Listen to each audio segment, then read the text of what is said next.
सुमध्याह्न बच्चों, आप सभी का हिंदी कक्षा में स्वागत है। मैं आप सभी की हिंदी मैम अनीमा मैम बोल रही हूँ। आज की कक्षा में हम लोग पढ़ेंगे वसंत भाग 3 पाठ्य पुस्तक से पाठ 1 ध्वनि कविता। ध्वनि कविता के कवि हैं सूर्यकांत त्रिपाठी निराला जी।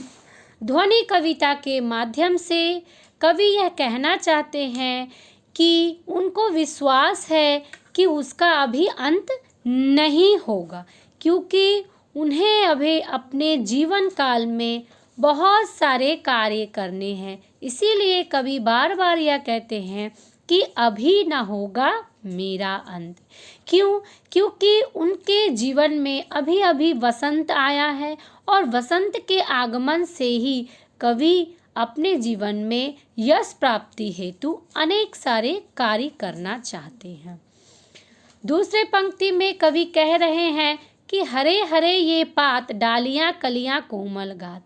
इस पंक्ति में कवि यह कहते हैं कि कलियों की जो अलसाई हुई आलस्यता को मैं जो है अपने मृदुल कोमल हाथों से अपने हाथों के स्पर्श से जो है उसमें एक प्रकार की स्फूर्ति ला दूंगा और जिससे एक प्रकार की नए प्रातः काल से उस कलियों में कलियां जो है खिल उठेंगे, अर्थात फूलों के आलस्य को भगाकर उनमें उत्साह भर दूंगा।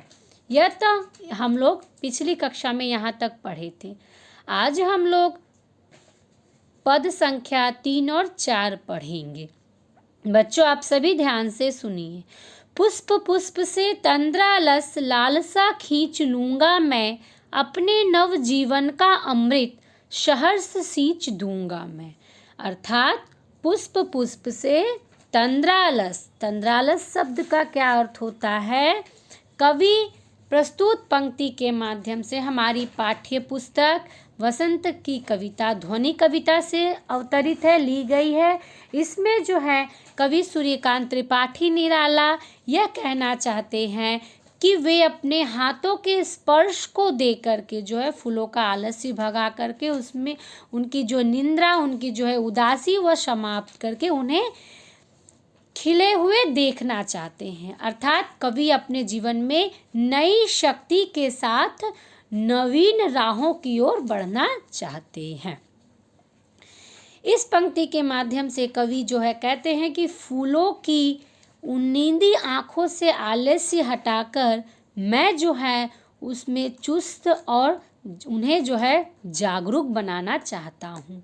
वह अपने जीवन के अमृत से उन्हें सींच कर हरा भरा कर देंगे और उनका मानना है कि उसका अंत अभी बहुत ही दूर है।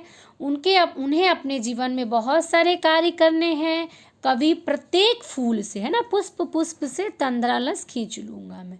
कवि कहते हैं कि प्रत्येक फूल से उसका आलस्य और प्रमाद छीनकर उन्हें चिरकाल तक खिले हुए मैं देखना चाहता हूँ, ताकि वे अंत काल तक खिले रहे और अपनी आभा जो है, अपनी खुशबू और आभा जो है चारों ओर बिखेरता रहे। वास्तव में अपने नवजीवन का अमृत सहर्ष सींच दूंगा मैं। इस पंक्ति में कवि कहते हैं कि मैं उन फूलों से आलस्य को हटाकर उन्हें अंत काल तक खिले रहने के लिए उन्हें प्रेरणा दूंगा। वास्तव में कवि अपने जीवन की आभा, सुषमा एवं कर्तव्य भावना को जो है यशस्वी बनाकर वसंत की हरियाली की भांति जो है चारों ओर बिखेरते देखना चाहता है।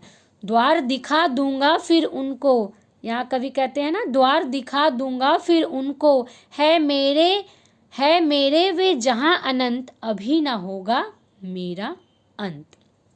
कवि कहते हैं कि वो अपने अदृश्य एवं अनंत, अनंत शब्द का क्या अर्थ होता है? कभी अंत ना होने वाला, इसको कहते हैं अनंत। अमृत शब्द का अर्थ होता है सुधा। सहर्ष का शब्द का अर्थ होता है खुशी से। अनंत जिसका समाप्ति ना हो। वह अपने अदृश्य और अनंत से सप्राण भेंट करना चाहता है और कवि बार बार यह कहता है कि वह अभी अपना अंत नहीं चाहता है। क्यों? क्योंकि कवि को जो है अभी अपने जीवन में बहुत सारे कार्य जो है करना है और कवि को पुष्प आलसी, निंद्रामय एवं उदासी भरे दिखाई देते हैं तो वह उन्हें अपने स्पर्श से उन्हें जो है विमल, सुंदर और हर्षान्वित करना चाहते हैं ताकि बहुत दिनों तक यह फूल खिला रहे और अनंत काल तक यह अपनी खुशबू बिखेरता रहे। कवि जो है प्रकृति को यहाँ हरा भरा, सुंदर और प्राणवान और आशावान देखना चाहते हैं। फिर कहते हैं ना, कवि द्वार दिखा दूंगा फिर उनको मैं वे जहाँ अनंत। इस पंक्ति के माध्यम से कवि क्या कहते हैं? कवि यह कहते हैं कि वह प्रकृति को जीवंत रूप से अपने जीवन के समान यशस्वी, तेजस्वी और कीर्तिमय बना करके उस अनंत से मिलना चाहता है जो अदृश्य और निराकार है। तो बच्चों, यह था हमारा कविता का व्याख्या स्पष्ट। मुझे उम्मीद है कि आप सभी को सूर्यकांत त्रिपाठी निराला की यह कविता ध्वनि, जिसमें कवि अपने आप को अंत होना देना नहीं चाहते हैं, बखूबी समझ में आ गया होगा। आप स्वयं जो है कविता पढ़ करके व्याख्या स्पष्ट करने का प्रयास करें। बच्चों, धन्यवाद।